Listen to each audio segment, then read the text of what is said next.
freed Ukrainian filmmaker Oleh Sentsov and Crimean public activist Oleksandr Kolchenko are giving the first press conference after their release as part of the prisoner swap between Ukraine and Russia. The press conference continues for its second hour. UATV correspondent Natalia Chekatun is there. Hello, Natalia. Please update us. Hello, Carrie. Former political prisoners Oleh Sentsov and Oleksandr Kolchenko, who spent over 5 years behind bars in Russia, are now here at Kyiv's Ukrainian house. As you know, both of them are from Crimea, but unfortunately they of course cannot return to the occupied peninsula. Oleh Sentsov says that this is not only because Vladimir Putin is now the president of Russia, but this is also because ordinary Russians still support them. They are not that active, and he doesn't believe actually that the situation will be changed soon. He also says that he doesn't believe that Russia wants to somehow resolve the situation with Ukraine, that they want even to stop the war. Also, Sentsov said that he will live in Kiev and film movies. On September 22nd, he will present his book in Lviv. And as you know, in Behind Bars, he worked on his movies, books and plays. He also said that he received dozens of letters during his imprisonment, over 5 years of this imprisonment, and these letters actually supported him. It was a real support for Sentsov.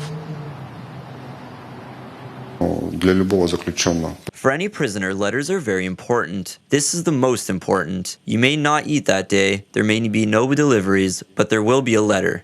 Everyone is waiting for letters, so please write more letters. Many people wrote to me. I tried to answer everyone. I brought 2 bags. In one, there are my personal belongings, and in the second, 22 kilograms of paper. They are all letters. I did not throw out any of them. I brought them all with me. Oleksandr Kolchenko, who was sentenced to 10 years in prison for allegedly organizing a terrorist attack, says that he received letters from Oleh Sentsov and his other friends, and they actually were giving him strength. However, even despite being tortured, because he was tortured in prison and spent 5 years in prison behind bars, Kolchenko says that now he plans to become a student again. I didn't make any plans for the near future. I want to relax and adapt to civilian life. While Putin is in power, I'm not going to return to Crimea. I want to continue studying at the Taurid University since I managed to complete the 3rd year before being detained.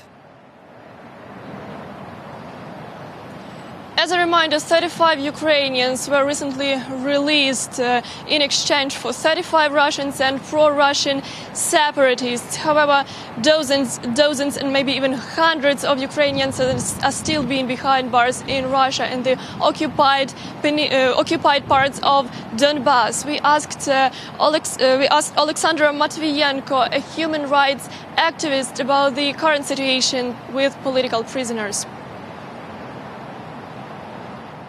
In our list, we have at least 86 persons who are legally detained in Russia and occupied Crimea, and with the status of political prisoners. And another group is more than 200 of people who are detained illegally in occupied Donbass. It's hostages and prisoners of the war.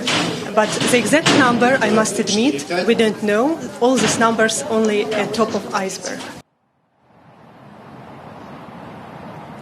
Sentsov and Kolchenko, who are now being known not only in Ukraine but also abroad, say that they will attract people's attention to this issue. That's actually all for this hour, and we will bring you updates in our next bulletins. Thank you so much. That was our correspondent, Natalia Chekatun, reporting live from the press conference that's still continuing.